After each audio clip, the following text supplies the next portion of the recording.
دنیا کے مختلف ممالک میں شادی کی الگ الگ رسومات ہوتی ہیں۔ یہ رسومات مقامی افراد کے لیے تو روزمرہ کی بات ہے، لیکن ان سے اجنبیت رکھنے والے لوگ انہیں عجیب و غریب سمجھتے ہیں۔ آئیے دنیا کے مختلف ممالک اور اقوام میں رائج ایسی ہی کچھ رسومات کے بارے میں جانتے ہیں۔ کرغزستان میں دلہن کو اغوا کر کے شادی کرنے کی رسم رائج ہے۔ ایک قدیم عقیدے کے مطابق کرغزستان میں شادی کے دن آنسو بہانا خوشحال زندگی کی ضمانت سمجھا جاتا ہے۔ شادی میں رونے دھونے کا بندوبست دلہن کے اغوا سے ہو جاتا تھا، تاہم سن 1991 میں اسے غیر قانونی قرار دے دیا گیا، لیکن پابندی کے باوجود اب بھی کرغزستان کے کئی قبائل میں یہ رسم جاری ہے۔ اسکاٹ لینڈ میں شادی سے پہلے دلہا اور دلہن پر ہر قسم کا بچا کھچا کھانا، گلے سڑے انڈے اور مردہ مچھلی اور کچرا وغیرہ پھینکا جاتا ہے۔ وہاں کے لوگوں کا یہ ماننا ہے کہ اگر شادی کرنے والا جوڑا خود پر پھینکے جانے والے اس کچرے کو برداشت کر سکتا ہے تو وہ یقیناً اپنی آئندہ زندگی میں پیش آنے والی مشکلات کا سامنا بھی بڑی آسانی سے کر سکتا ہے۔ چین میں توجیہ لوگوں کی ایک روایت ہے کہ شادی سے 1 ماہ قبل ہی دلہن کا روزانہ 1 گھنٹے تک رونا ضروری ہے۔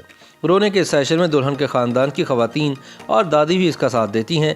30 دن تک رونے کے سیشن کے بعد شادی والے روز پورا خاندان جم کر روتا ہے۔ ان لوگوں کا ماننا ہے کہ خواتین کا مختلف آوازوں کے ساتھ رونا خوشی لانے کا سبب بنتا ہے۔ موریتانیہ میں دیو قامت موٹی دلہن کو خوش قسمتی اور خوشحال شادی کی علامت سمجھا جاتا ہے۔ بدقسمتی سے اس مقصد کے حصول کے لیے موریتانیہ کی خواتین کو شروع سے ہی زبردستی بہت زیادہ کھایا پلایا جاتا ہے، جس سے بعض اوقات صحت کے شدید مسائل اور نہ ختم ہونے والی بیماریاں لاحق ہو جاتی ہیں۔ فجی میں مرد حضرات کو شادی کرنے کے لیے پہلے دلہن کے باپ کو ویل کے دانتوں کا نہایت غیر معمولی تحفہ پیش کرنا ہوتا ہے۔ چین کے علاقہ داور میں شادی سے پہلے جوڑے کسی مرغے کو کاٹ کر اس کا جگر دیکھتے ہیں۔ اگر اس کا جگر صحت مند ہو تو وہ شادی کے لیے کوئی ایک دن مقرر کر لیتے ہیں، دوسری صورت میں وہ صحت مند جگر والے مرغے کی تلاش جاری رکھتے ہیں۔ انڈونیشیا کے جزیرے بورینو کے شمال میں آباد قبیلہ ٹیڈونگ میں نئی شادی شدہ جوڑے پر 3 دن تک رفع حاجت کی پابندی عائد کی جاتی ہے۔ انہیں گھر سے باہر جانے کی اجازت نہیں دی جاتی۔ خاندان کے افراد 3 دن تک جوڑے کی کڑی نگرانی کرتے ہیں، اس لیے دونوں میاں بیوی اس دوران پانی اور غذا کی کم مقدار لیتے ہیں۔ ان لوگوں کا عقیدہ ہے کہ یہ رسم ادا نہ کی جائے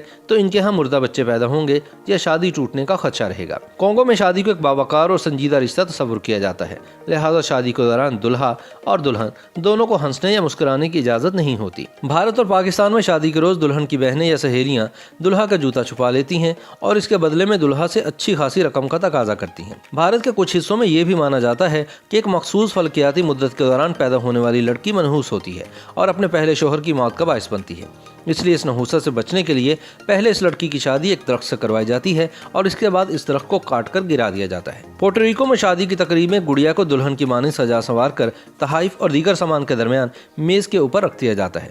تقریب کے اختتام پر مہمان حضرات ان اشیاء کو تبرک کے طور پر اپنے ساتھ لے جاتے ہیں۔ عربی، افریقی، بھارتی اور پاکستانی خواتین شادی کے دن سے پہلے اپنے ہاتھوں، بازوؤں اور پیروں پر مہندی سے خوبصورت نقش و نگار یا ٹیٹوز بنواتی ہیں۔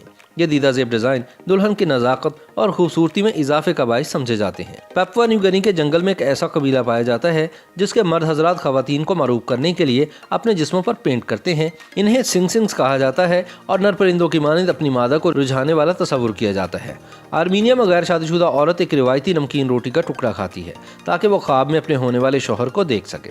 وہاں کے لوگوں کا عقیدہ ہے کہ خواب میں اس کے لیے پانی لانے والا شخص ہی اس کا متوقع دلہا ہوگا۔ فرانس میں ایک قدیم رسم تھی کہ نئے شادی شدہ جوڑے کو کموڈ کی شکل کے برتن میں اپنی شادی کی بچی کھچی شراب پلائی جاتی تھی۔ اب دور جدید میں فرانسیسی جوڑے اپنی شادی پر اس رسم کے لیے مجبور نہیں کیے جاتے۔ چین کے بعض قبائل میں شادی کی ایک رسم یہ بھی ہوتی ہے کہ دلہا دلہن کو کندھوں پر اٹھا کر کوئلوں کے اوپر چلتا ہے۔ چینی صوبے یغور میں شادی کے دن دلہا اپنی دلہن پر 3 تیر برساتا ہے اور پھر ان تیروں کو توڑ دیا جاتا ہے۔ اس سے مراد یہ لی جاتی ہے کہ جوڑا ہمیشہ ایک دوسرے سے محبت کرے گا، لیکن واضح رہے کہ دلہن کو مارے گئے تیروں کا سر یا نوک نہیں ہوتی۔ جرمنی میں شادی کے موقع کی ایک رسم یہ بھی ہے کہ دلہا اور دلہن سب مہمانوں کے سامنے کسی درخت کے تنے کو کاٹتے ہیں۔ یہ اس بات کی علامت سمجھا جاتا ہے کہ وہ دونوں اپنی آئندہ زندگی کی مشکلات کا ڈٹ کر مقابلہ کر سکتے ہیں۔ فلپین میں دلہا دلہن بنفس نفیس خود تمام رشتہ داروں کے گھر جا کر انہیں اپنی شادی کی دعوت دے کر آتے ہیں۔ اگر وہ ایسا نہ کریں تو رشتہ دار بہت ناراض ہوتے ہیں اور شادی میں شرکت بھی نہیں کرتے۔ YouTube پر گوگلی نیوز دیکھنے کے لیے youtube.com کی سرچ بار میں googly news T V type کریں۔ گوگلی نیوز کے پیج پر سرخ رنگ کے سبسکرپشن والے بٹن پر کلک کرنا نہ بھولیے۔ YouTube پیج پر اپلوڈ ہونے والی ویڈیوز سے باخبر رہنے کے لیے بیل آئیکن پر کلک کیجیے۔ آپ کو ہر نئی ویڈیو کے بارے میں نوٹیفیکیشن موصول ہو جائے گا۔